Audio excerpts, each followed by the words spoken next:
Oke. Angkatan gua Mas, jadi udah tua dia. Baik. Oke.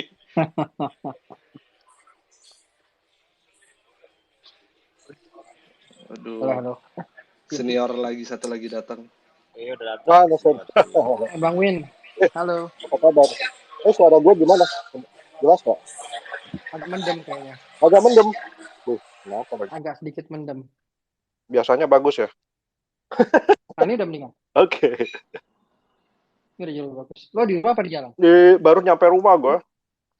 Baru di rumah. Kejar ke sana gue. Kayaknya speakernya Bang Roy yang agak ini ya, agak apa enggak? Noise aman ya, gua. ini. Oh, ada, maksudnya ini latar belakangnya. Oh iya, gua soalnya masih di Mr. Fox. Mikrofon. Mas. Gua pakai masih rame-rame.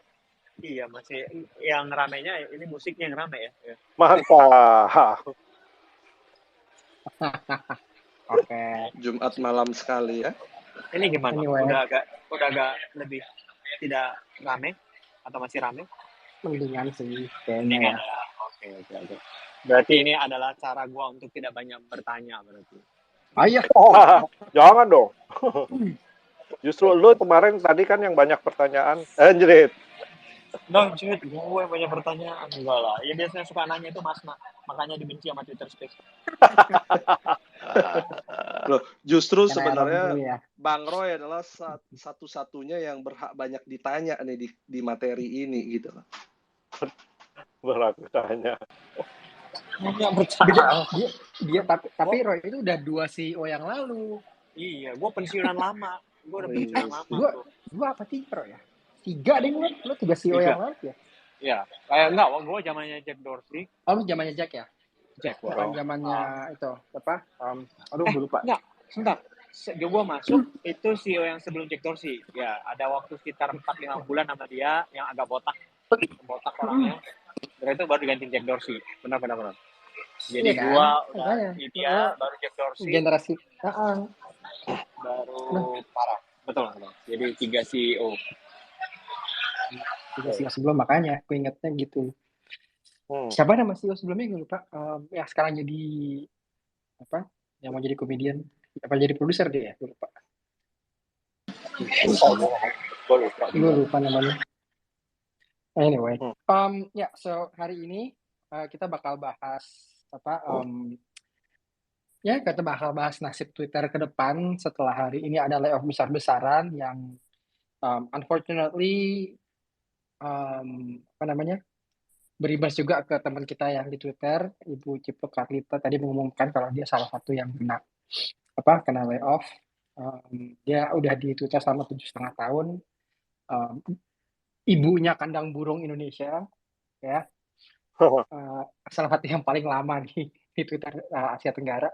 She was head of communications untuk Asia Tenggara. Jadi nggak cuma Indonesia aja, dia pegang se Asia Tenggara itu semua lewat via Thailand, Singapura, Malaysia, Filipina, semua dia. Jadi we're sorry to see her go.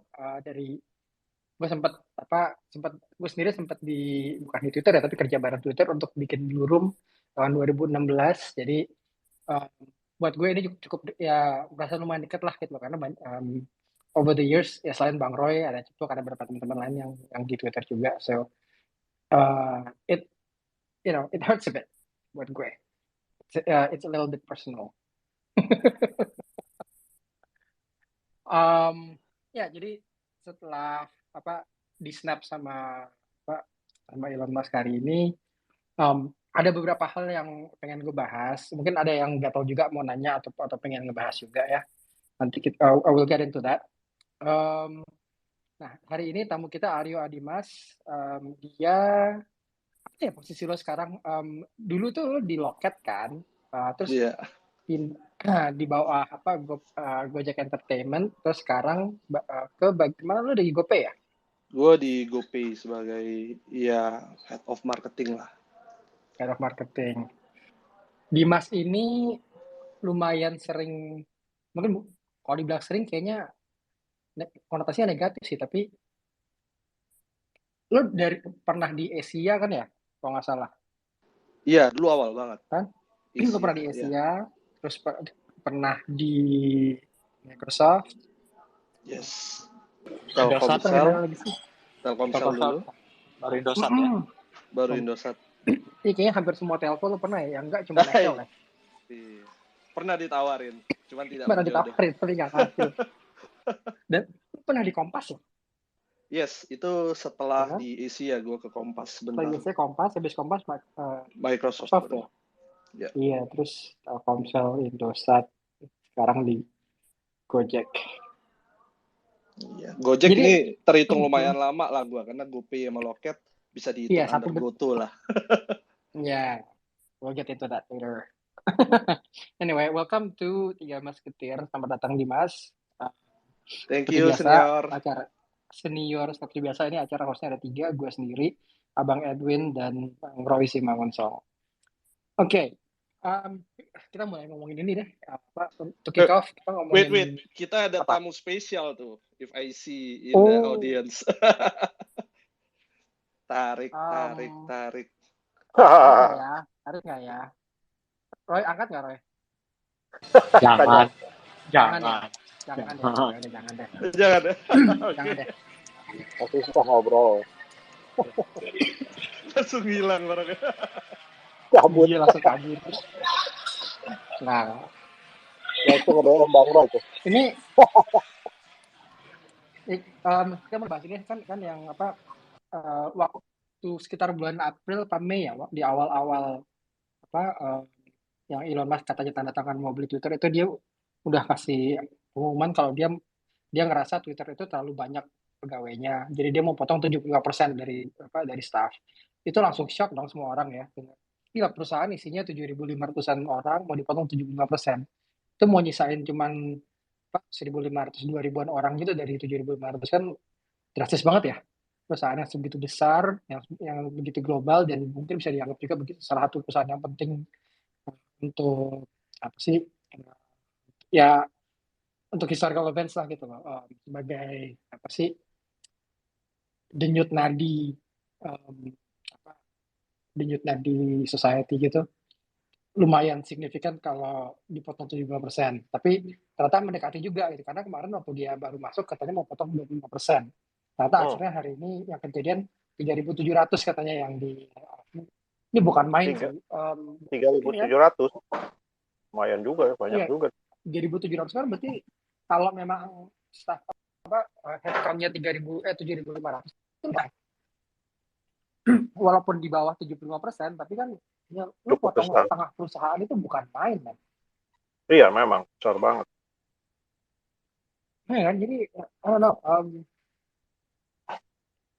gue ngeliat ini ya mungkin anggap solusi gampang kayak lu snap your fingers kayak Thanos sebagai ngilangin setengah dunia gitu, dengan harapan resources yang ada itu akan cukup untuk segala macam kerusakan atau potential damage, potential isu yang akan muncul nantinya. Kan kalau ingat Avengers, Infinity War sama Endgame, waktu itu kan kita anggap Thanos itu jahat karena dia menghilangkan setengah penduduk semesta ya, bukan cuma penduduk bumi tapi penduduk semesta dihilangin setengah. Nah, ternyata belakangan di film Eternals kita tahu kalau dia itu sebenarnya mau menyelamatkan bumi dari serangan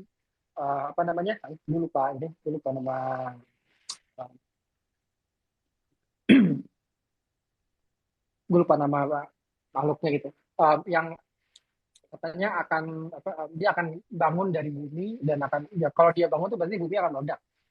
Nah, Celestial. Thank you. Ada Celestial yang mau bangun dari bumi. Jadi kalau misalnya, jadi bumi itu jauh kayak telur gitu kan, kayak rahim. Ketika Celestial itu bangun, bumi akan meledak dan dia akan hidup gitu. Nah, dengan Thanos menghilangkan setengah semesta, itu berarti bangunnya si Celestial itu akan tertunda.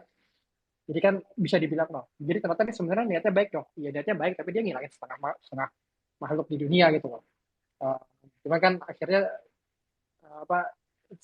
para Eternals berhasil menghambat lagi gitu. Jadi Celestialnya nyangkut lagi lah gitu. Walaupun dia setengah bangun, di tengah-tengah Samudra Atlantik ada jari-jari yang keluar gitu kan, jadi aneh banget.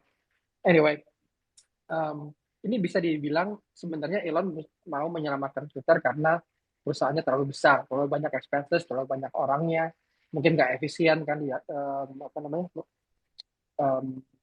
dengan keberadaan segitu banyak employee, dan mungkin dengan produk rilis yang kurang cepat dan revenue yang terhambat, karena revenue Twitter tuh nggak terlalu besar ya. Berapa sih? Gue lupa deh revenue. Kemarin baru baca padahal. Revenue Twitter masih sangat kurang dibandingkan yang potensi yang bisa didapatkan gitu. Jadi mungkin ada bisa dilihat dari sisi itu. Tapi di sisi lain, lo mau tahu setengah perusahaan gitu loh. Yang namanya orang sakit hati sebel, dan ya these are people like talking about gitu. Banyak perusahaan yang isinya nggak nyampe 1.000 orang. Ini 3.700, 3.700 katanya yang di layoff. This is big, man. Itu baru dari sisi restructuring ya, baru dari sisi sisi people. Kalau dari sisi produk itu banyak lagi yang mau dibongkar sama dia kan. Itu mungkin kita bisa bahas lagi nanti. There's so many things dalam banyak banget hal yang terjadi dalam semingguan ini yang berusaha nama Twitter sendiri. I mean, seperti gue bilang tadi, buat gue ini agak personal, tapi jadi di sisi lain, I mean, kita punya acara di sini tiap minggu gitu. So it's buat gue it's something that we should care about. Ya, karena kita punya acara di sini, kita semua sering berinteraksi di Twitter. Banyak dari kita yang punya teman, punya dapat jodoh dan segala macam. I mean, Twitter is basically part of us gitu loh. So banyak yang mungkin ya udah, berarti this is actually a good thing for Twitter untuk kedepannya, karena berarti akan bisa lebih cepat kerja gitu. I mean, kalau lo bandingin motor sama truk, lebih cepat gerak motor daripada truk kan, karena truk lo mesti pelan-pelan beloknya dan segala macam. Jadi motor lebih cepat. Mungkin memang sebenarnya itu yang mau di achieve sama Elon Musk ya. What do you guys think? Ya mungkin ya, kalau sesederhana as a bean counter mungkin ya seperti itu ya. Kalau kita bicara as a bean counter, kita kan lihat orang baru membeli sesuatu dan kemudian menganalisa mengenai apakah perusahaannya itu sudah menguntungkan atau belum, dan dia gapnya terhadap hutang dia segala macam. Ya, tentu mungkin the best thing yang bisa dilakukan adalah as a bean counter, dia akan harus bertanggung jawab kepada teman-teman investornya dia bahwa ya harus ada selling point kan, dari selling point gitu ya. Sama lah dengan mungkin kayak perusahaan di Indonesia yang sebenarnya sudah menjadi TBK tapi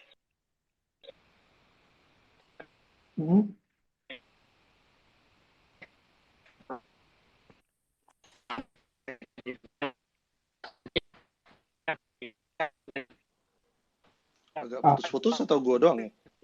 Putus. Enggak. Gue juga putus, Roy. Lu nggak kedengeran. Halo? Tadi lu kedengeran? Ya, lo keputus. Tadi keputus ketika lo bilang perusahaan TBK di Indonesia. Ya, jadi kalau kita bicara mengenai situasi kondisi sebagai bean counter ya, di perusahaan Indonesia juga yang namanya TBK, mereka memiliki laporan keuangan negatif year over year, bahkan diproyeksikan berapa tahun ke depan masih negatif. Harusnya secara bean counter ya memang harus melakukan perampingan ya, apapun alasannya, apalagi sudah menjadi TBK ya, you cannot claim yourself as a startup anymore gitu loh.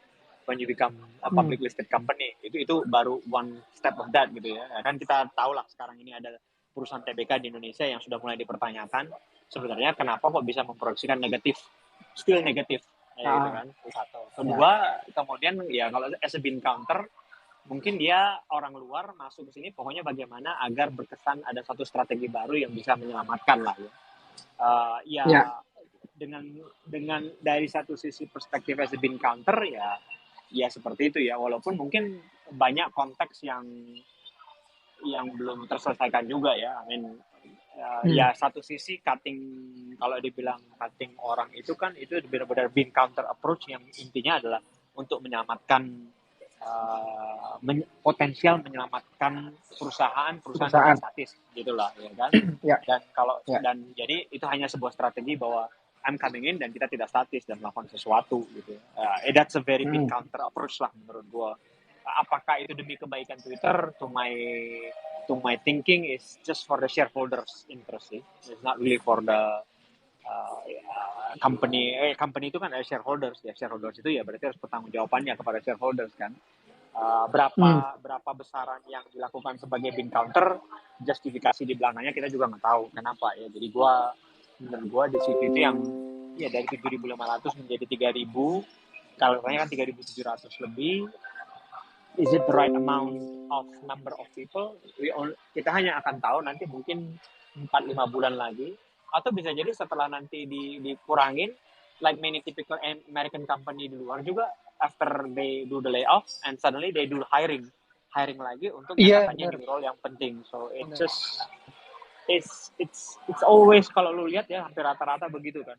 I know pengalaman dulu gue di Microsoft juga, Aryo tau lah juga, when they start laying off, suddenly nggak lama kemudian ada role-role baru yang keluar katanya karena itu demi strategi baru. So it's gue masih melihatnya ya proven ya atau tidak, dan itu demi company atau tidak, we only gonna see it probably next 2-3 months lah ya.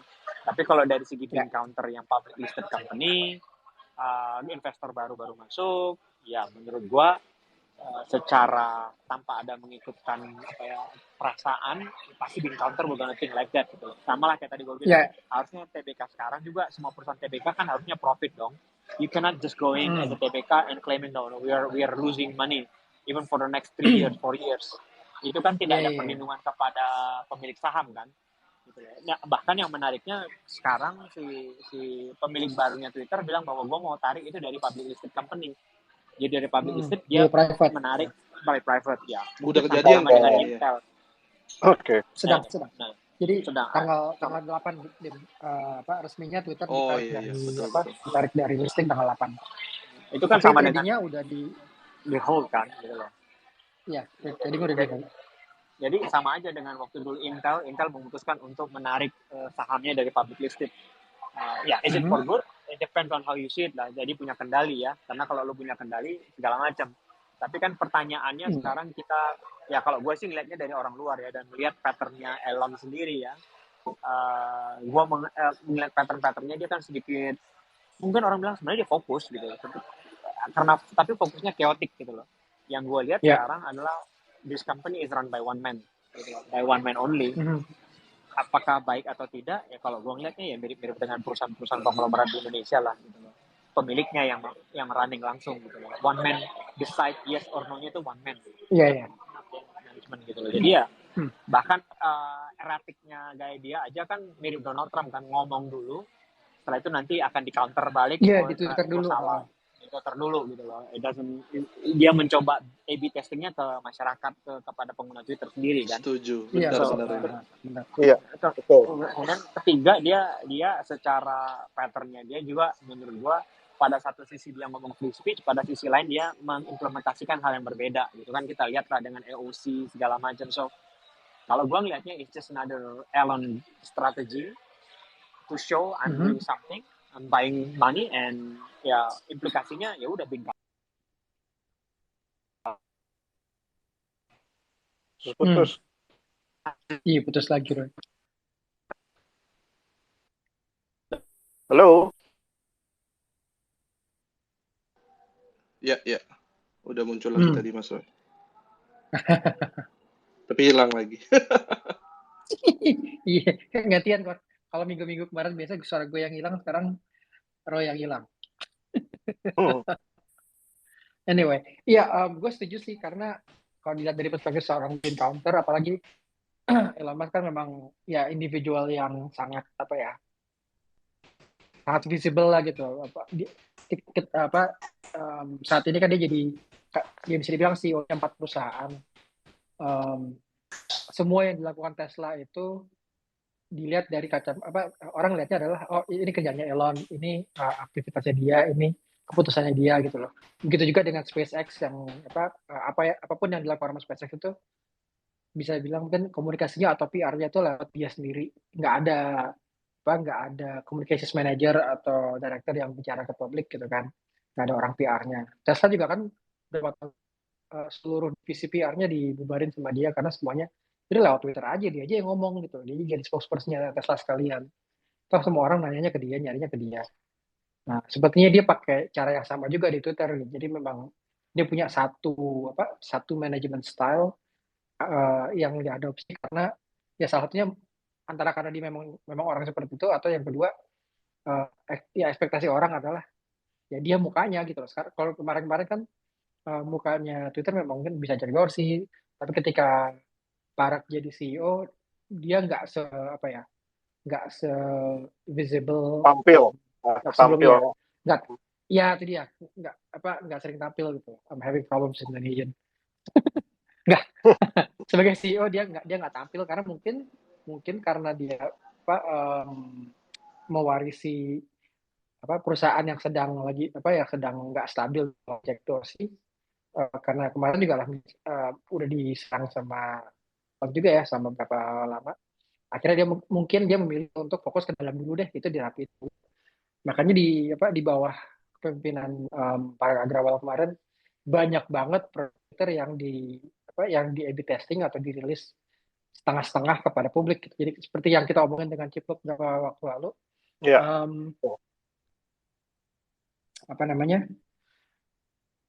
banyak banget feature di Twitter yang muncul untuk sebagian orang, nggak untuk semua. Dan ada yang dapat feature-nya, terus kemudian hilang, terus dapat lagi. Jadi sebanyak mungkin dikeluarin untuk testing gitu kan. Nah sekarang malah semuanya ketika Mas datang kemarin, ada beberapa manajer yang justru bilang ke timnya, udah bikin apa aja deh gitu. Jadi kan waktu Kamis atau Rabu kemarin Elon Musk minta timnya ngerjain kerja dan ngelarin apa yang mereka lakukan dalam waktu sebelum hari Senin. Jadi ketika hari Senin di sana mereka udah siap untuk presentasi, kasih tahu produknya apa aja. Itu banyak banget dari tim produk itu yang kerjanya terus cuma 1 minggu Senin gitu ya. Mereka tidur di kantor dan segala macam. Ada beberapa manajer yang bilang udah bikin apa aja prototipe atau apapun selesai hari Senin, jadi bisa dipresentasi, bisa ditunjukin apa yang bisa kita buat untuk Twitter ke depannya. Paling nggak untuk nunjukin you doing something daripada nggak kelihatan nggak ngapa-ngapain. Itu bukan main sih. Apalagi yang lucu lagi, puluhan engineer dari Tesla itu didatangkan ke Twitter, disuruh kerja di Twitter untuk bantu, untuk ngawasin, dan ya mungkin untuk melihat juga apa yang dikerjain sama mereka. Gue nggak ngerti sih ini. Gue nggak ngerti kenapa sih pakai bawa-bawa engineer dari Tesla. Emang engineer Tesla lebih baik daripada engineer Twitter? Belum tentu juga kan.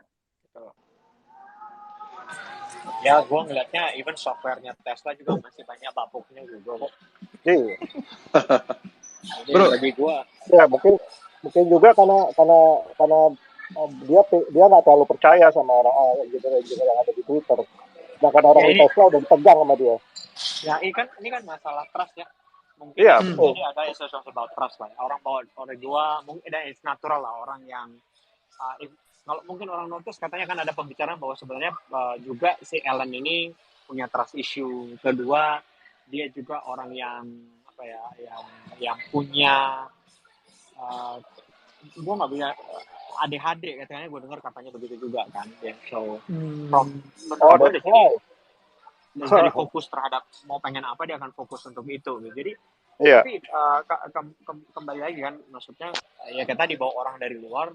It's just to show I only trust this person mungkin ya, apalagi dia masih belum tahu siapa friend, siapa foe di dalam perusahaan yang dia bawa kan. So he's gonna bring it natural lah orang melakukan itu ya, bawa timnya sendiri ya. Yang gua yang doesn't make sense adalah dia kan tiba-tiba suddenly melakukan pemutusan hubungan kerja terhadap role. Nah ini dia, role yang dia tidak percayai. Role yang tidak percaya, dia tidak percaya bahwa role itu harus ada di sebuah perusahaan. Nah itu kan berarti kan keputusan yang sangat very subjective. Well, it's natural, every CEO can do that, but it's not for the organization kan. Kalau lu lihat sekarang bahasa dia, siapa, gua ambil contoh PR-nya Tesla siapa? Ya si Elon kan. Kemudian kita bicara mengenai communication-nya Tesla siapa? Ya Elon juga, SpaceX Elon juga. Oh iya. So similar with here, ini kan sama, kayaknya dia mau menerapkan itu juga gitu. Jadi it's a Oh, matter of punya kendali dia juga. Bang Roy, Itu mau tapi control. gua ada sedikit unpopular opinion ya. Tapi ini truly opini gue sendiri ya. Terkait yang dia mecat sebagian besar karyawannya si Twitter. Of course nomor satu memang tentang financial things. Because of dia datang ketika beli Twitter kan dia ngajak beberapa investor, dia juga mesti buktiin kan bahwa dalam waktu cepat dia bisa reduce pengeluaran dan lain-lain. But at the end of the day gue ngeliat Elon itu kan benar-benar product guy banget kan. Dia kan benar-benar product person banget kan total. So if I'm not mistaken, beberapa tahun lalu waktu gue ke Singapura di acara All That Matters, gue tuh ketemu salah satu orang Twitter Southeast Asia. Gue lupa namanya siapa, terus kita cerita. Terus dia bilang, katanya, at a certain period itu, entah di sekitar tahun berapa, Twitter itu tiba-tiba nambah karyawan banyak banget kan. Dan mostly itu dari sisi bisnis, sales gitu kan. Because of Twitter ngerasa dia udah ready untuk jadi company yang publisher lah gitu, jual iklan gitu kan. Nah, dia bilang katanya pada saat itu benar-benar di seluruh dunia tiba-tiba ada kantor Twitter dan hire banyak banget sales and business and mungkin communication juga. But when Elon masuk, since dia product person banget, gue nggak bilang dia pada akhirnya akan men-stop advertising ya. Tapi bisa jadi nggak dia itu sebenarnya ngelihat bahwa sumber duitnya ini bisa jadi not just in advertising, and that's why dia ngelempar entah jokes atau bukan yang idea $8 itu kan, entah yang yang centrang biru disuruh bayar $8, terus dia gue yakin juga akan nyeriusin yang dari sisi integrasi kripto ke si Twitter. So bisa jadi dia itu terlihat ingin cari duit dari platform gitu. Tanpa mematikan advertising, tapi dia ngerasa bahwa oke, orang-orang bisnis mungkin tidak perlu terlalu banyak lagi sehingga gue bisa bikin jadi product centric company lagi. Mungkin nggak Bang Roy? Mungkin Bang Roy lebih tahu. Tapi kan kalau kita lihat yang katanya dilakukan yang pengurangannya bukan orang bisnis. So most of there's a lot of sales teams down there. Ya menurut gue sih it's iya, untuk beberapa negara, like any company decision kan, is always comparison between the headcount yang ada dengan jumlah revenue ya. Tapi kalau kita lihat, yang sekarang banyak terjadi layoff-nya itu bahkan bukan orang sales-nya sebenarnya. Yang paling gede organisasi kan organisasi seperti engineering dan product ya. Yang kalau gue sebagai orang ex-Twitter dulu, gue ngerasa memang, ya to be honest, pada saat zamannya gue dulu juga, ya Twitter itu di dalam satu tweet itu aja ada ribuan aplikasi yang sebenarnya mendukung satu tweet itu gitu loh. Dan berdiri jangan pada saat masuknya Jack Dorsey dulu, bagaimana menyederhanakan itu. So, itu proses yang not as easy. Kalau lo ingat zaman dulu bahkan kita kaitan video aja suka tidak jalan. Tweet lo jalan, video lo nggak jalan. Karena itu adalah dua aplikasi yang berbeda. Bahkan di dalam count tweet kita itu aja ada banyak gitu. Jadi ada yang bilang kan begini, yes, Elon is a product for a B2B, not a product for a B2C. Bedanya dengan B2C, there's a lot of more complicated yang akan terjadi. We don't know ya. Gue bilang gue nggak tahu lah tentang hal itu. So maybe it's a product guy, maybe it's a good product guy. Who knows ya? Maybe yes, maybe no, I don't know. Kalau gue sih melihatnya bahwa Tesla is still not yet number one as an electric company car, tapi get the hype, ya kan? SpaceX, I mean, let's be honest. If it's a product, why is this product is not number one in everything, ya kan? If you're a product company, then you have to be, that product has to be number one, ya kan? Sekarang kalau kita bicara mengenai produknya, I'm not saying Tesla is bad, but bicara mengenai penetrasi electric vehicle juga, there's a lot of problem still happen. It's still number one product kan di electric vehicle, but still the first yang dia hype lah buat orang gitu. Dan even at the point of time, kalau kita bicara mengenai Tesla aja mendapatkan subsidi besar dari pemerintah Amerika untuk bisa bertumbuh. So in that sense, yes, maybe as a product guy, but in a way, ya sama lah dulu dia gimana caranya, even as a product guy, lu ingat nggak? Dia ngomong Dogecoin against, karena dia lagi benci Bitcoin, yang diserangnya Dogecoin. Dia nyerang Bitcoin karena dia benci Bitcoin, akhirnya dia naikinnya Dogecoin. But remember, tetap walaupun katanya dia believer of crypto, tapi lu nggak bisa transaksi untuk beli mobilnya pakai crypto kan. So what is that? Dan Is waktu that itu just some bullshit? ya Iya. Setuju sih, tapi di part itu gue setuju banget ya. Gue itu kan ya pernah jadi orang yang sangat quote unquote mengagumi figurnya si Elon Musk ini ketika banyak cerita bagus tentang Elon ya. Cuman kesini yes, gue jadi agak kritis ya ngelihat figurnya Elon ini ya.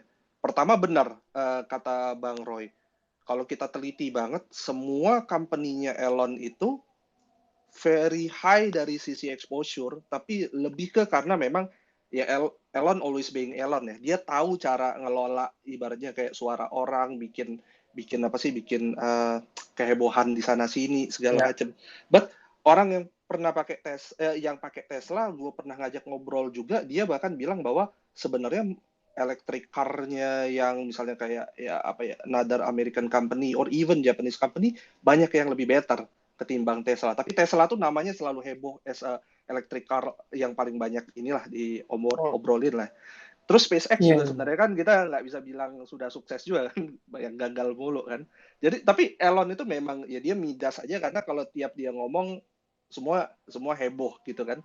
So dia tuh truly using that power. Tapi kesini-sini itu gue ngelihat sebenarnya Elon itu kayak banyak banget hal yang sangat bisa dikritisi dari orang ini gitu ya. Kayak how dia membeli Twitter ini pun maksud gue kayak terlihat betul banget dia itu mencari sensasi kanan kirinya dan lain-lain walaupun gue nggak tahu ya at the end of the day itu apa maksudnya, tapi sebenarnya as a orang terkaya nomor 1 di dunia ya harusnya punya popularitas yang sangat tinggi, akan banyak cara lebih etis lah untuk lo start untuk beli company gitu kan. Jadi gue pun sekarang pada posisi agak mengkritisi figurnya Elon sih so far ya, kesini-sini ya. Itu waktu dia mau beli Twitter juga harga per sahamnya kan harga bercandaan gitu, 420. Iya. Nantinya tipikal belinya pun kan dia April itu dia beli dulu kan 9% kan. Di challenge kalau lo beli 14% dia nyicil. Dia beli dari Januari sebenarnya ternyata. Oh jadi gitu. dia beli dari Januari, jadi Desember, Januari, Februari, Maret itu dia beli terus. Waktu bulan April baru dia declare kalau dia punya berapa persen gitu kemarin, gue lupa. 9% itu 9%, ya, hampir 10%, karena kalau udah sampai 10% dia harus ada laporan kan. Makanya dia diam-diam nih. Ketika udah hampir menyentuh 10%, baru dia laporan kalau iya gue sekarang punya hampir 10% saham Twitter. Itu harus dibikin laporan publik karena 10% itu kan porsi yang sangat signifikan untuk sebuah perusahaan publik ya. Jadi itu dia bisa laporan. Nah setelah itu baru kan dia kayak bercanda waktu itu. Dia bercanda dia mau beli dengan harga dengan harga 420, yang itu di saat itu harganya jauh lebih tinggi daripada harga saham Twitter sendiri. Sekarang juga sebenarnya masih lebih jauh ya dari harga closing terakhir. Yang akhirnya menjadikan Twitter itu senilai $44 miliar. Dan itu jauh di atas harga Twitter, nilai Twitter yang sebenarnya dong. Masalah itu berapa kali ya? 15 atau 20%. Gue lupa proporsinya. Pokoknya jauh deh. Jadi para shareholder Twitter itu merasa senang kalau ternyata ada yang mau beli dengan harga premium nih gitu. Makanya kan manajemen Twitter dan board of director ngotot ngejar ini harus kejadian nih. Nah lucunya masa lu bikin perjanjian jual beli tapi dianya nggak baca kondisinya, kontraknya dia nggak baca. Jadi bahwa dia harus kalau dia batal dia mesti bayar $1 miliar ke Twitter, itu dia nggak sadar kayaknya. Dan ketika dia tahu kalau dia mesti bayar, dia mundur kan, dia dia nolak. Tapi akhirnya ya mau nggak mau scrambling sana sini nyari duit untuk bisa dapat $44 miliar untuk beli semua saham Twitter dan dipegang sama dia. Dan ternyata pemegang saham kedua terbesarnya adalah Saudi Arabia, Bapak MBS. Which is memang investor Twitter juga sebelumnya ya. Memang investor Twitter sebelumnya. Memang investor Twitter sebelumnya, dan mereka punya porsi yang cukup besar waktu itu. Tapi nggak sebesar sekarang. Sekarang mereka pemegang saham nomor 2 terbesar. Yang itu men-trigger pemerintah Amerika untuk melakukan investigasi. Kira-kira ini ada bahaya nggak nih Twitter dimiliki negara lain gitu. Kalau individual sih lain cerita ya, karena itu hak individual. Tapi ini negara kan, khawatirnya rahasia dan segala macam bisa bocor gitu. Ya. Dan as per I know juga dia itu kan jual saham Tesla $8,5 miliar. Iya, untuk ya, beli Twitter ini kan, ya, nambahin duit dia untuk beli nambahin duit Twitter dia gitu. untuk beli Twitter. Di situ gue juga sempat mikir kayak oke, tadi ya gue berpikir dia main-main, tapi makin kemari apakah dia kebawa serunya atau dia punya intrik or rencana lain, but dia terlihat sangat serius kan. Sampailah fase dia masuk ke gue nggak tahu, mungkin relate ke yang lo bilang tadi juga, ketika dia kalang kabut tahu di dalam dokumen itu dia memang harus beli, dia akhirnya mulai create konflik kan. Gue lihat Iya. sama ya Parag dan lain-lain, dia bring up about bot, itu yang kayak jadi Ya. core nomor satu problem yang dia ulang-ulang terus kan. Hmm. Gue dalam proses mencari di momen tersebut harga saham Twitter tuh jatuh atau enggak, karena apakah itu memang trik dia untuk quote unquote nurunin saham sehingga dia bisa getting a better price. But after gue cek di momen penjualan saham Twitter tuh berapa periode terakhir itu sebenarnya justru lagi naik terus ya. Gue Iya. ngeliat dari Juni, Juli, Agustus, September, Oktober, Ya, November, ya, ya. itu grafiknya naik. Iya, jadi saham Twitter naik karena semua orang tahu bahwa Elon itu akhirnya harus beli gitu. Jadi mereka ngerasa oke, ini akan ada apa namanya, bakal ada pemilik baru, mungkin ada strategi baru. Kalau dilihat dari si apa namanya kesehatan, bukan kesehatan, dari sisi apa namanya outlook ya, proyeksi ke depan. Oke, di zaman Parag, di zaman Jack, itu mungkin dari sisi bisnis Twitter is not a very good company.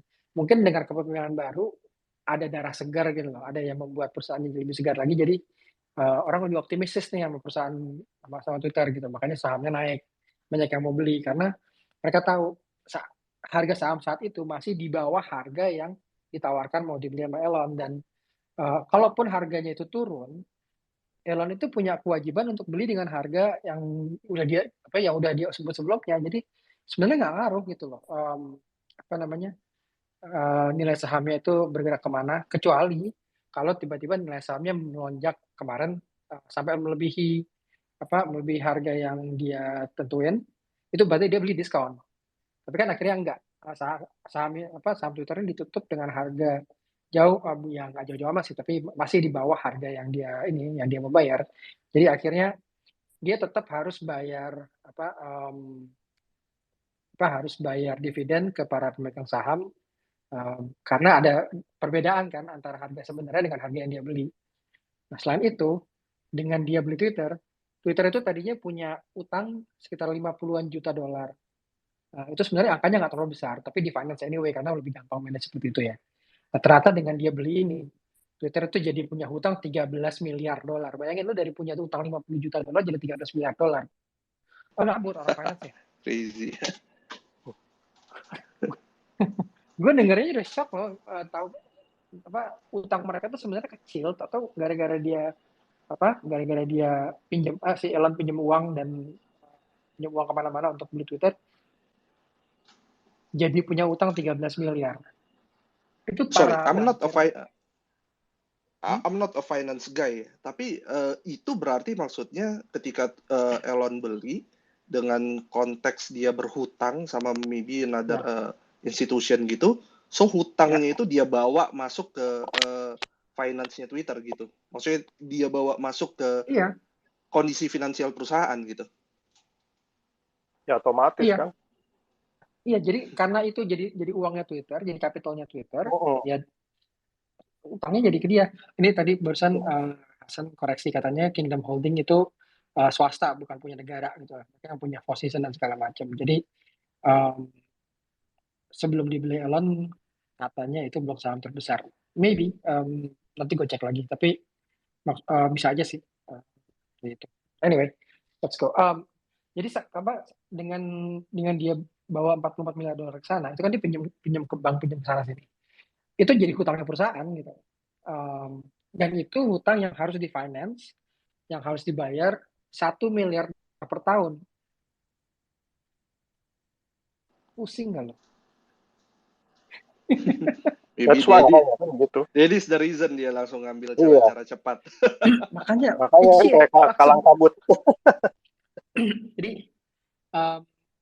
Jadi Twitter itu mendadak punya hutang yang harus dibayar 1 miliar dolar per tahun.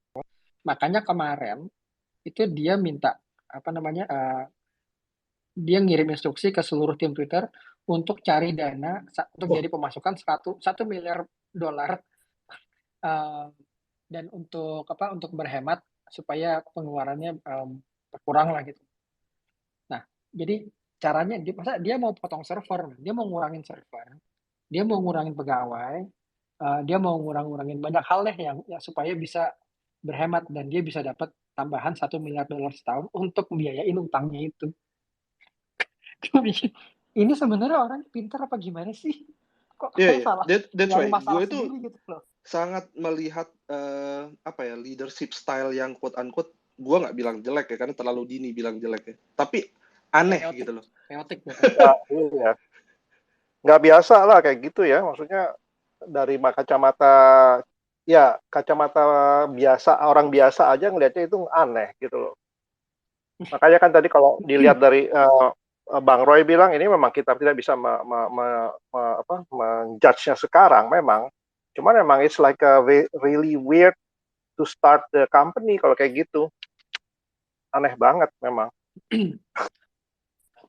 Mungkin kayak Bang Roy tadi bilang, dia memang Elon Musk itu gaya manajemennya sangat chaotic ya, sangat apa namanya serampangan gitu. Tapi Cowboy. mungkin dia melakukan itu semua, iya sangat cowboy. Mungkin dia melakukan itu semua karena dia perlu nunjukin bahwa dia punya strategi yang berbeda, dia punya cara yang berbeda, makanya segala macam ide dicoba gitu. Apalagi untuk tim manajemen sekarang kan dia bawa teman-temannya lagi, teman-teman dari PayPal diajak masuk, mungkin bukan masuk tapi diajak bantu cari ide dan beberapa dari mereka dapat email resmi @twitter.com gitu. Kayak salah satunya David Sachs. David Sachs itu dulu salah satu co-foundernya PayPal, temannya Elon, yang ini yang apa banyak yang protes David Sachs masuk situ karena dia tuh orangnya apa ya? He's not a fan of diversity. Dia pernah nulis buku, bukan nulis buku, dia pernah ngeluarin statement yang cukup panjang tentang bagaimana diversity itu justru nggak baik di perusahaan gitu. Itu kan sangat bertolak belakang dengan cara pikir Twitter secara keseluruhan ya. Di perusahaan itu salah tim inclusion and diversity itu termasuk yang cukup prominent untuk tapi masuklah orang ini yang punya pendapat bertolak belakang. Jadi kan kayaknya toxic juga ya kalau punya atasan seperti itu gitu loh. Lalu ada lagi Jason Calacanis, dia kalau apa namanya ngikutin bukan Twitter sih, kalau ngikutin Silicon Valley visi dari zaman dulu, dia tuh dulu yang punya service, dia punya service namanya Mahalo. Jadi Mahalo itu kayak search engine tapi ya yang nyari manusia men. Jadi bukan bot atau crawler kayak Google gitu, tapi lu nanya sesuatu ke situ, nanti yang milihin jawabannya manusia. Ya nggak heran sih perusahaannya tutup selama beberapa tahun, tapi somehow dari kegagalan Mahalo itu dia jadi salah satu visi dan ya, jadi investor yang paling banyak keluar suaranya, paling bacot deh kalau bilang kasarnya gitu lah. Sampai sekarang, dan dia tuh jadi salah satu brain trust-nya Elon untuk mencari cara gimana supaya dapat produk dan revenue mix yang sesuai dengan apa yang dia mau. Jadi ini memang gabungan orang-orang yang sangat chaotic lah gitu. Makanya sih ya dalam waktu 3-4 bulan ke depan mungkin kita belum bisa melihat sebenarnya lebih dalam kayak gimana, karena pasti bakal banyak perubahan, bakal banyak yang gonjang-ganjing. Ya aduk-aduk dulu mereka. Iya, aduk-aduk. Perlu kita lihat Elon ini superhero atau villain. Iya, superhero atau villain. By the way, kali ini gue pengen tanya ya, since ya Mas Na sama Bang Win juga kan orang teknologi banget ya. In term of product nih, ketika belum heboh Elon masuk, gue juga sebenarnya deep down gue ngeliat Twitter itu menurut gue sosmed yang sampai sekarang masih sangat teguh bertahan kan. Even ya zaman mereka Facebook udah banyak yang nggak pakai, Instagram mulai kehilangan kayak jati diri gitu kan. Tapi Twitter tuh gue rasa kayak selalu punya usernya lah gitu. Apalagi ketika mereka manjangin jumlah tweet, itu menurut gue justru good things gitu loh. Nah, tapi 1-2 tahun terakhir ini mereka kayak coba banyak produk gitu kan. Coba kayak tadi kata lo lah, terus mereka tutup, terus mereka coba A/B testing hanya ke sekian user, habis itu yang lain belum terima ditutup lagi gitu kan. Iya. Jadi labilnya itu gue ngelihat memang 1-2 tahun terakhir ini sangat kenceng nih. Nah, Elon Musk datang, dia produk person juga, belum masuk aja dia udah lempar banyak banget idea yang crazy ya, kayak $8 dan lain-lain segala macam kan. Kalau lo melihat setahun ke depan deh, apa yang terjadi di sisi produk lo di Twitter? Bangun dulu deh. Atau Bang Roy? Gue dulu. Gue udah ngomong dari tadi banyak banget. Ya kalau gue ngelihat sih sebetulnya ya seperti tadi yang lu bilang ya, maksud gue gini, produknya memang sangat sedikit mengalami perubahan dan memang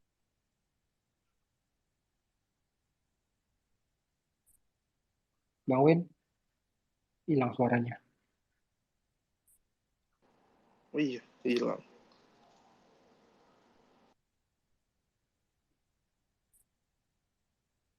Bang Win. Nah, baru hilang barusan. Halo, hilang ya? Iya, barusan hilang.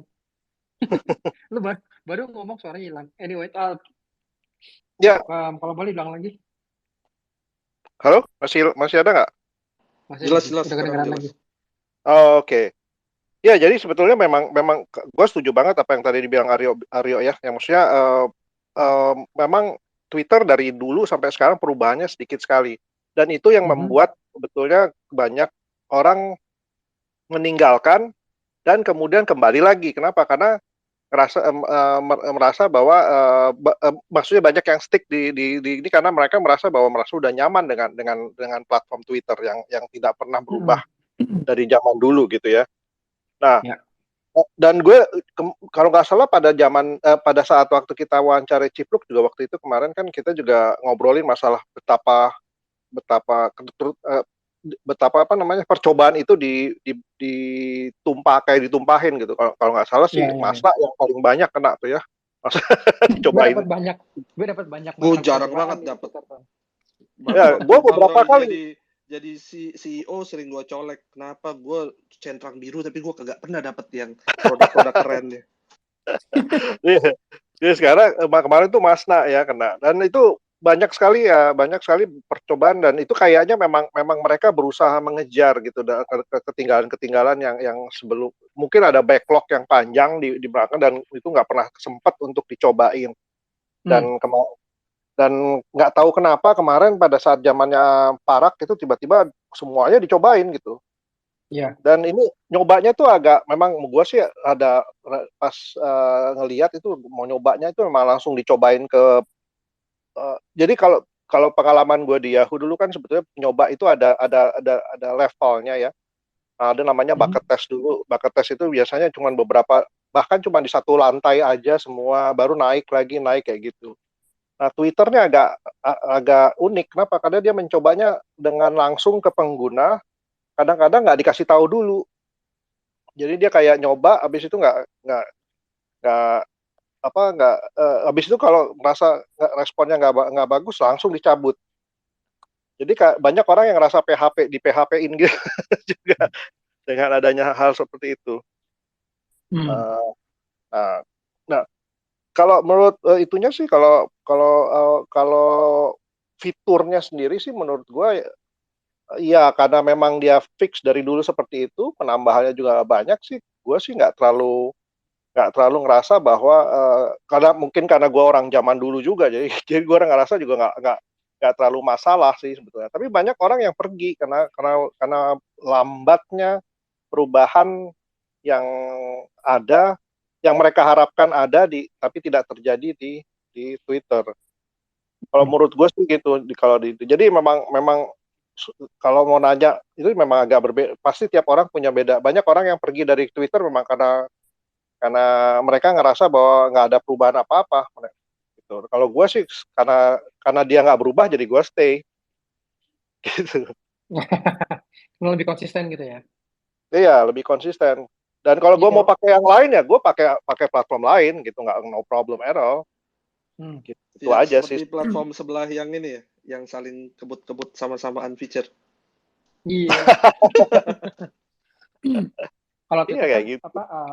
kata Cipluk waktu itu, Twitter tuh sebenarnya it's Oh, all about what's happening right now. Jadi apakah itu dalam bentuk teks atau gambar atau suara itu sebenarnya sah-sah aja untuk mereka coba gitu kan. Apa iya. namanya?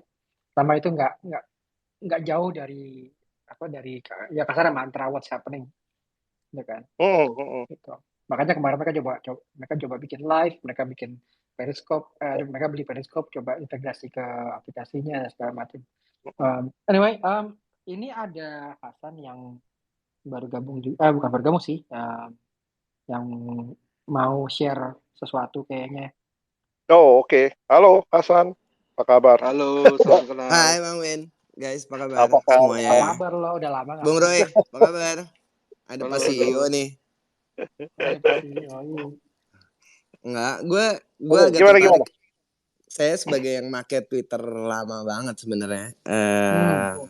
Apa namanya? Gue sebenarnya agak heran ngelihat ramenya orang ngebahas Twitter ya, maksudnya emosionalnya orang ngebahas Twitter gitu, karena apa kayak emang seheboh itu ya gitu kalau dibeli Elon gitu. So dengerin teman-teman dari tadi, ini cuman beberapa perspektif ya. I don't really have an opinion to be honest gitu.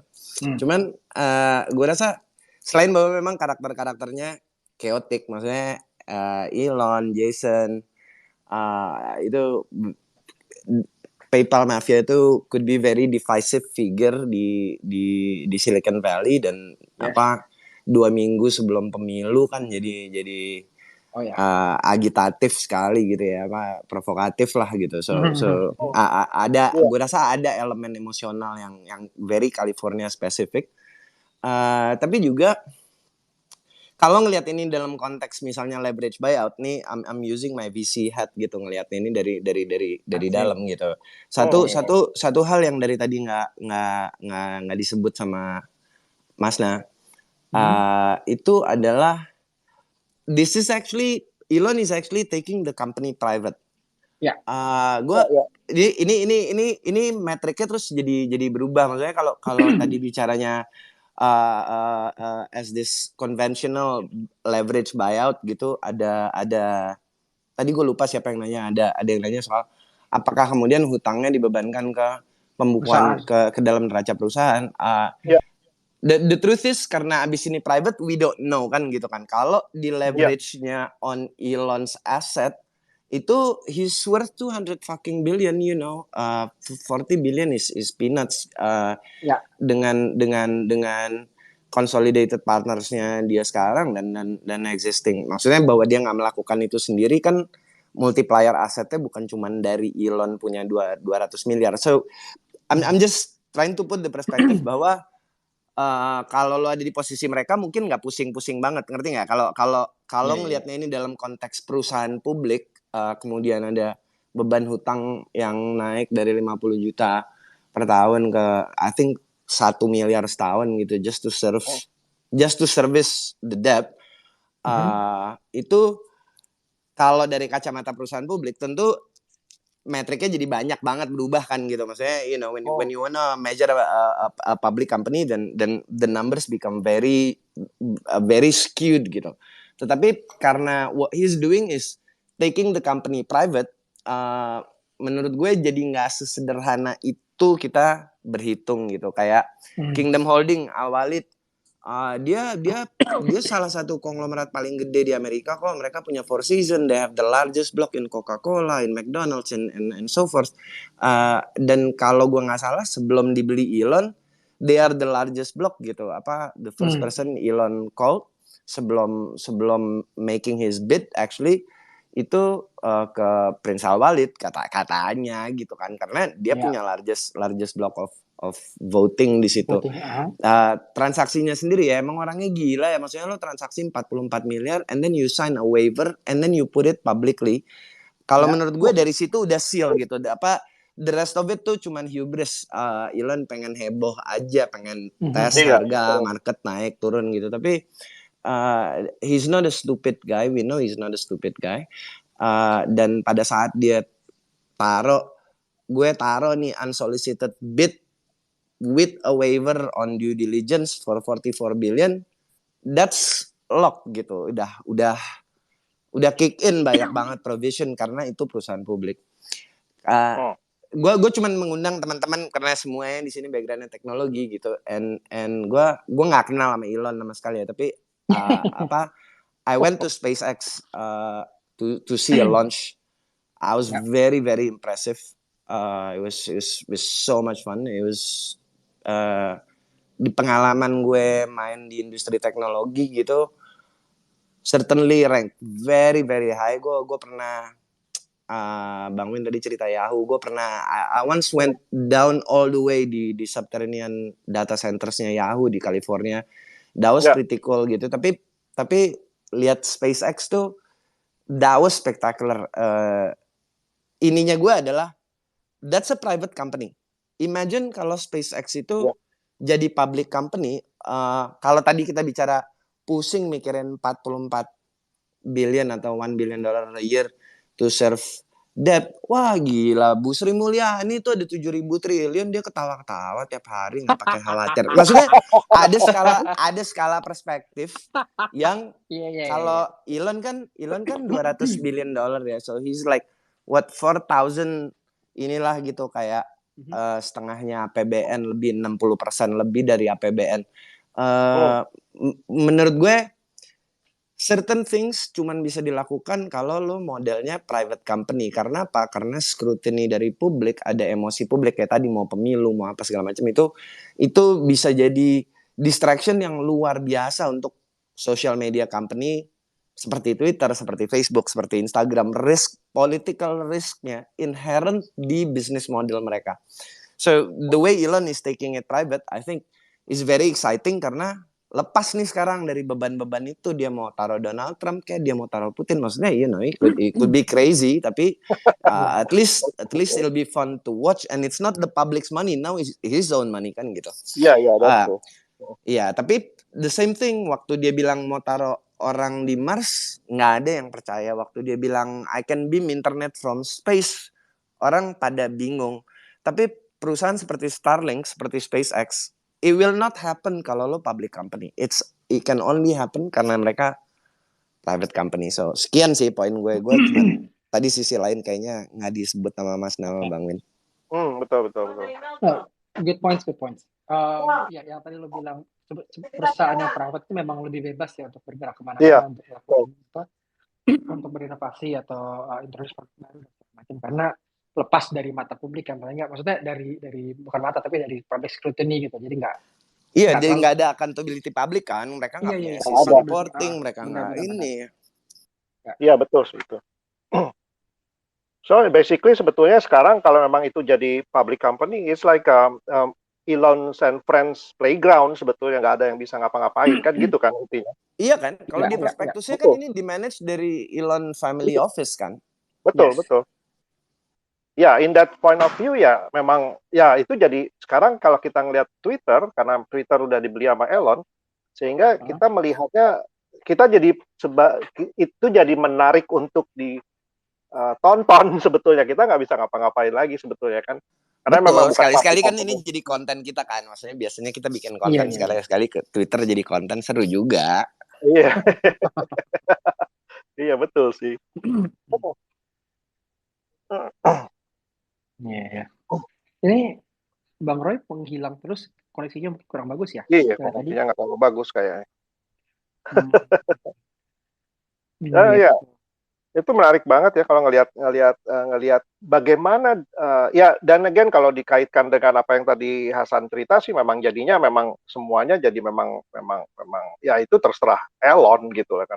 Walaupun kita merasa bahwa kok begitu ya gitu caranya. Kayak misalnya dia mengcounter semua masukan ataupun komplain atau segala macam lewat Twitternya. Kemudian itu kan sebetulnya cara yang nggak lazim lah kalau kita sebut. but he did it anyway. Emang itu gayanya dia, dan sekarang nggak bisa ngapa-ngapain, nggak ada, karena he own the company and then dia bukan public company lagi karena sebentar lagi akan ditarik, dan Twitter will be, ya kita akan menyaksikan Twitter dan kita akan melihat bahwa seperti apa dalam waktu-waktu ke depan Twitter ini diolahnya oleh si Elon dan teman-teman kan sebetulnya sekarang. So I'm really curious. gue mau mengingatkan aja, karena untuk yang apalagi yang agak senior dikit ya, senior dikit.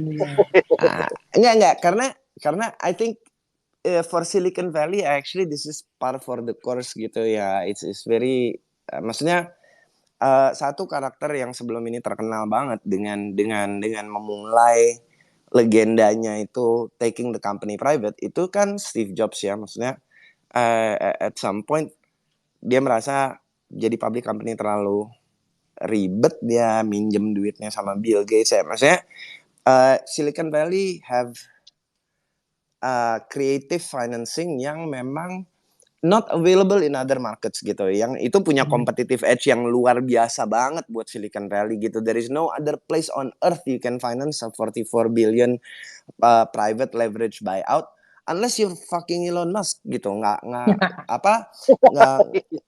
ya nggak bakalan ada bank lain yang mau ngasih di iklim kayak sekarang. Tapi kalau lo bilang gue punya $200 billion assets on the book, I have a spaceship that will take you to Mars in your lifetime, people will take your calls. Maksud gue Silicon Valley punya scale yang di dramanya Elon ini sekarang jadi seru banget. Tapi selalu kan kayak gitu. Dulu ada Peter Thiel, ada Steve Jobs, ada Larry Ellison yang very private, manic depressive, obsesif kompulsif kayak orang gila. Gue pernah di Las Vegas ketemu Larry Ellison, nggak bisa tidur malam-malam, terus main di meja. Gue lagi main di meja blackjack supaya dapat minum gratis gitu, main meja blackjack yang $10 satu meja. Larry Ellison datang duduk di sebelah gue, dia taruh chipnya dia 10.000. Terus kita yang pada ngeliatnya bengong gitu.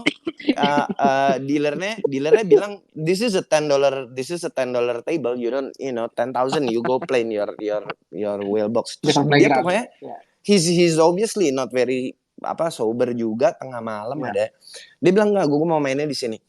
So they give the green light, tapi gue nggak diusir. Jadi gue tetap dikasih main di situ. Dia ketawa-ketawa. Terus habis itu digelar aja 6.000. Gue inget banget itu ada $6.000 dibagi ke semua orang di meja. This is on Oracle, dia bilang. Lagi Comdex tuh. Itu lagi Comdex, lagi zaman dulu expo-nya Comdex kan gitu ini zaman Comdex di Las Vegas. Gue inget banget. Ada orang-orang yang modelnya Silicon Valley was run by people like that. Ada Eric Schmidt, ada Larry Ellison, most legendary Steve Jobs yang very private dan recognize the value of private investing to leverage technology in a way that di tempat lain nggak bisa gitu. Maksudnya ini kalau mau bicara ekosistem teknologi, membangun teknologi gitu, ini kan kelihatan gitu bahwa ada benang merah antara politik sama masyarakatnya, sosial medianya, sama model financingnya juga gitu.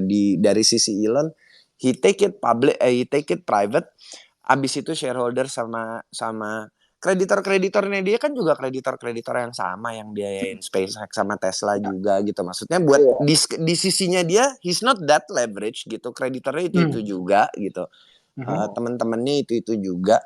Kalau tadi dia yang ngutang harus punya akuntabilitas publik, sekarang jadi perusahaan private.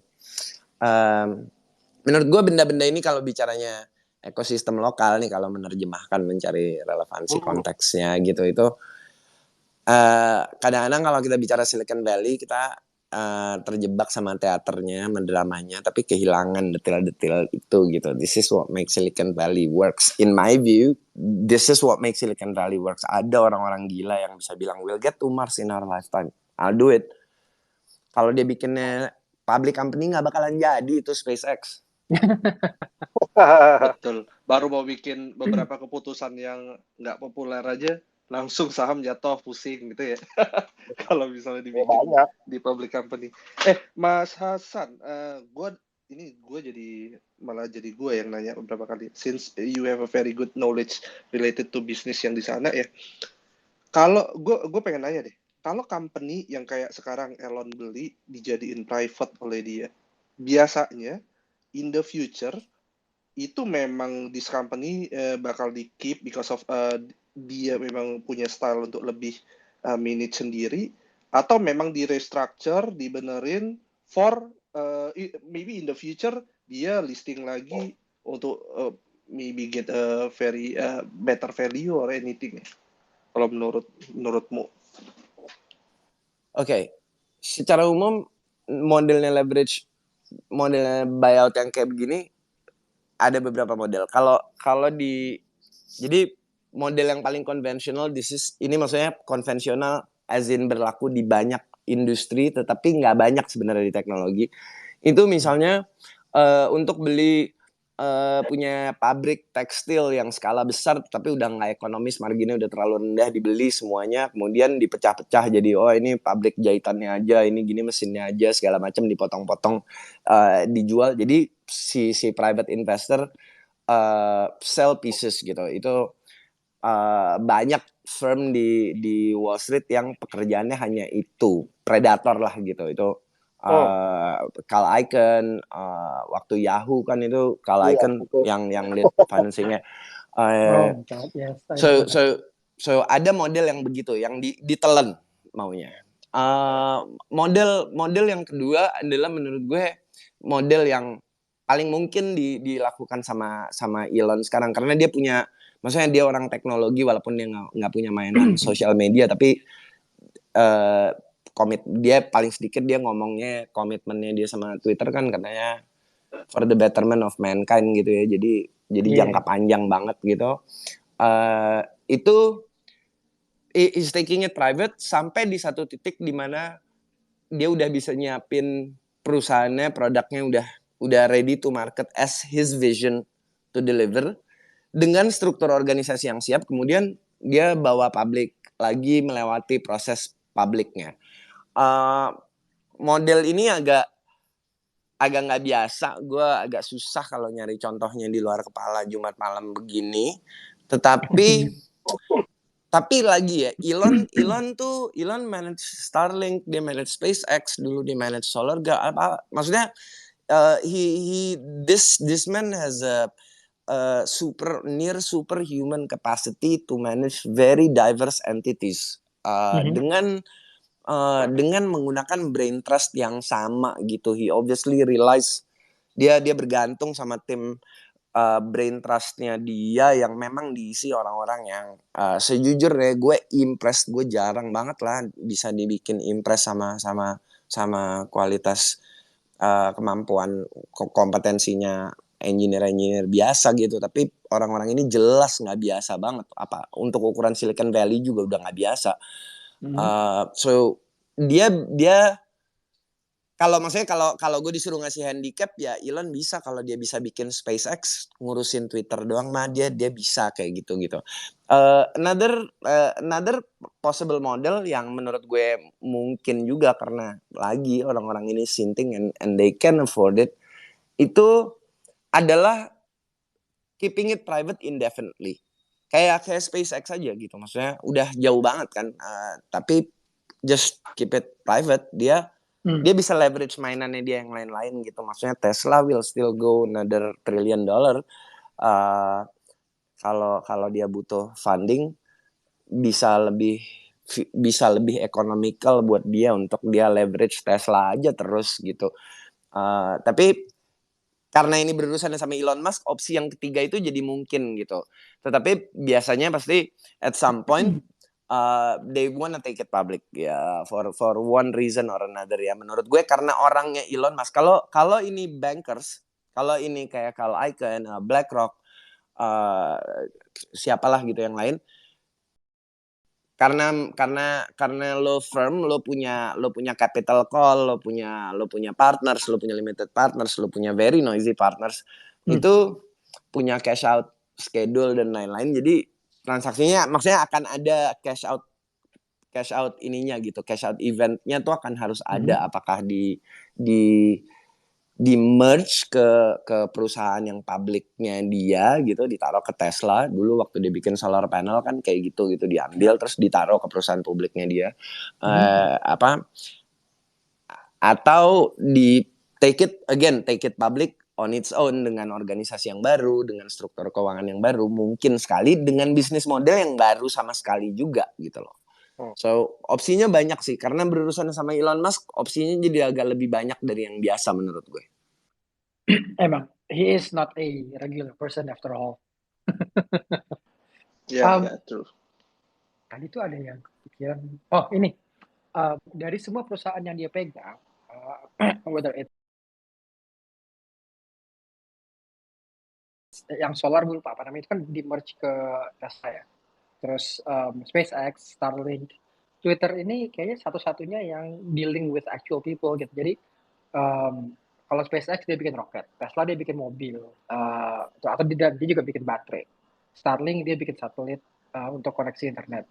Twitter ini kan ya dari sisi engineeringnya mungkin nggak sebesar dan nggak semegah yang lain-lain itu, tapi paling banyak ada stakeholdernya, atau mungkin public interest paling besar gitu loh, karena dipakai orang sekarang.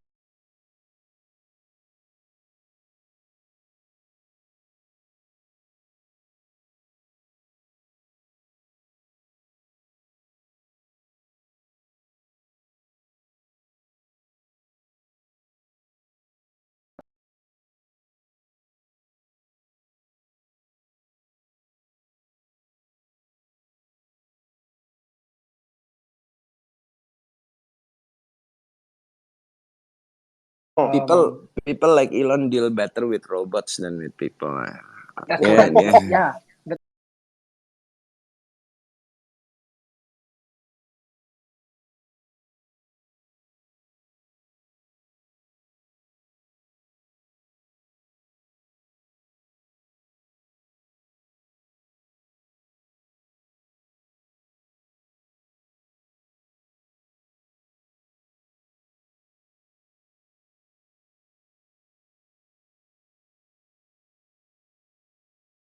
Menurut gue Elon dia masih mininya Peter Thiel ya. Peter Thiel did some crazy shit in his days.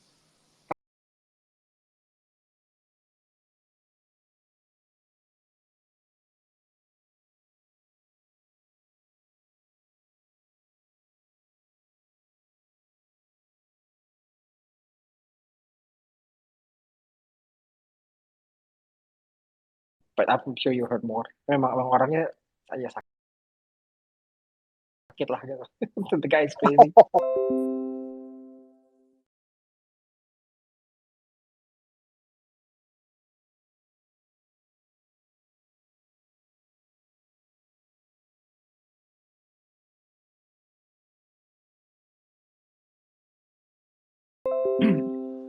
Mas Nak, sorry, kayak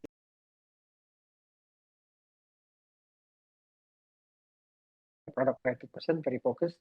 On the other hand, you can't separate the fact that tanpa ada bantuan government dia nggak akan jalan. Betul. Yeah. Dia main memang dia kan maksudnya this is like his niche gitu. Dia menyelesaikan benda yang too strategic to fail gitu. Jadi apakah tanpa ada green trend di California Tesla bisa jadi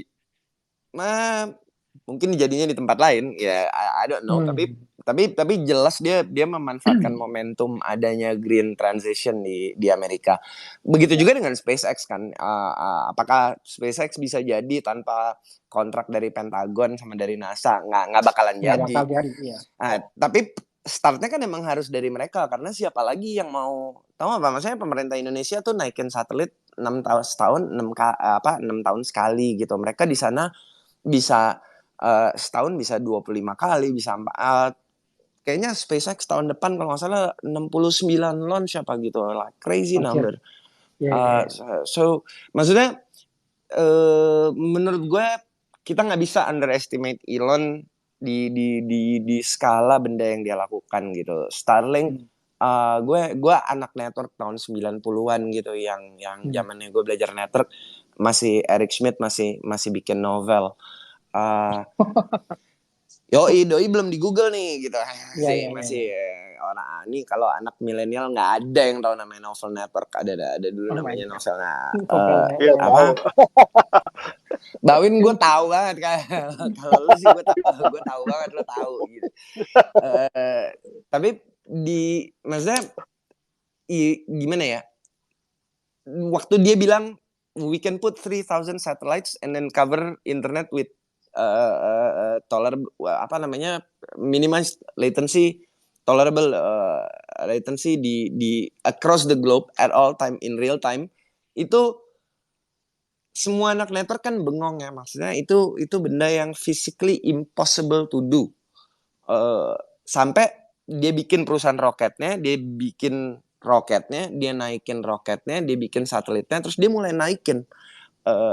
Menurut gue he did some crazy shit gitu. Jadi Twitter ya gue kok nggak ya, maksudnya kalau gue maksudnya kebayang jadi Elon ya, dia bawalah engineer-nya dia dari SpaceX gitu. Lo kalau ke SpaceX tuh menurut gue menarik banget karena beda sama perusahaan-perusahaan Silicon Valley yang punya satu gedung sendiri tim PR.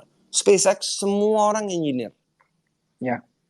So very different culture karena mereka private company gitu. Mereka nggak perlu bawa vice president of global government policy relation untuk entertain orang dengan bahasa diplomatis yang lo ketemu semua engineer.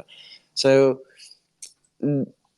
menciptakan budaya teknologi yang juga menurut gue satu level di atas yang lain. Dan kembali ke poin gue awal tadi, kalau private company bisa jauh lebih versatile lah gitu, manfaatkan yang gitu-gitu. Sama satu lagi, I thought this was a point that you were going to make, tapi dari gue lupa deh, remind me again. Dari semua perusahaan yang dipegang Elon itu sebenarnya yang benar-benar dia mulai dan dia pegang itu yang mana ya? Karena menurut gue Tesla kan dia masuk sebagai investor, terus menurut dia para foundernya itu nggak becus, lalu ditendang dan dia take over. Iya, tapi visinya tuh visi dia lah. Pada saat they start fundraising drive tuh udah dia yang drive ya gitu ya.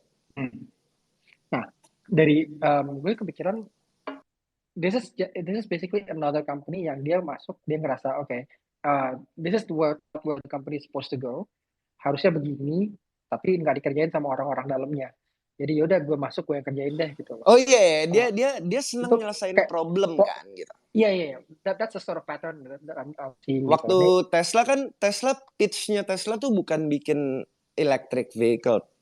Pitch-nya Tesla tuh adalah gue bisa bikin production line-nya in a point dimana economically feasible dan economically more profitable daripada combustion line manufacturing line. Gue set up seluruhnya dari nol. Waktu itu nggak ada orang bilang bisa karena that means setting up everything. Mereka semua mesin di pabriknya Tesla itu custom made untuk Tesla, nggak bisa lo pakai di pabrik mobil lain. Iya, jadi itu dia maksudnya. Tesla has problems, dia yang masuk, dia rapiin. Sekarang dia ya di mata dia Twitter has a lot of problems. Dia ngerasa dia punya solusinya atau dia ngerasa dia bisa ngatasin. So it's like ketebak gitu loh cara dia manage atau cara dia main di perusahaan ini. Iya, dia seneng problem-problemnya. Jalanan macet, gue bor aja di bawah gitu kan. Gue sih kebayang ya kalau gue punya duit kayak dia, pasti gue ke modelnya kayak dia banget gitu ya. I can imagine. Makanya gila kan.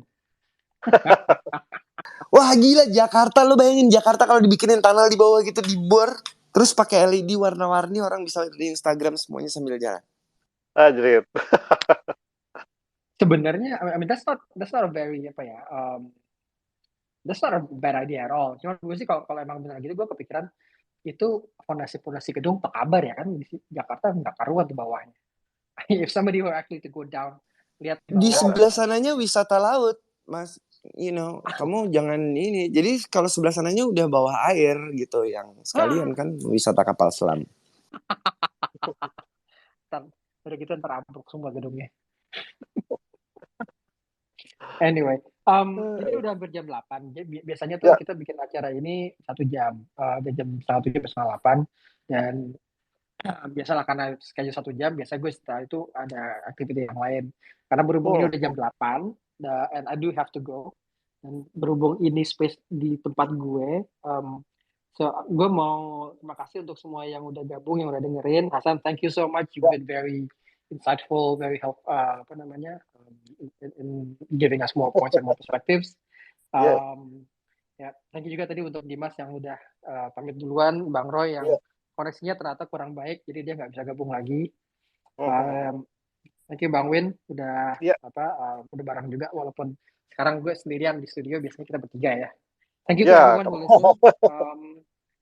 Semoga thank you semuanya ya. Salam nyonya Mas Na. It's been great, nice talking to everyone. Jangan lupa kita punya acara ini biasanya mingguan, kecuali ada halangan. Kalau nggak ada halangan, we'll see you again next week, same time, same channel, same space. Kalau ada yang mau ngusulin acara juga boleh, topik-topik nih langsung aja ke Mas Na. Iya, kalau ada yang mau ngusulin tamu atau topik apa yang seru dibahas.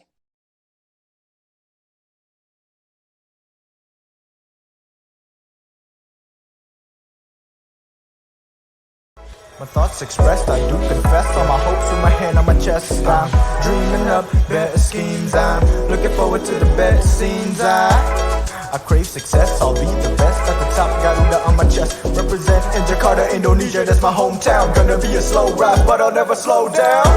We zooming past all the haters and the closed minds. Get on that next level, living on your own time. Come together, make this world a brighter place. Heads up, we're aiming for the better days. Ain't backing down from the problems that I will find. Ain't giving up through the rain and the sunshine. All together make this world a brighter place. Heads up, we're aiming for the better days. We zooming past all the haters and the closed minds. Get on that next level, living on your own time. Come together, make this world a brighter place. Heads up, we're aiming for the better days. Ain't backing down from the problems that I will find. Ain't giving up through the rain and the sunshine. All together make this world a brighter place. Heads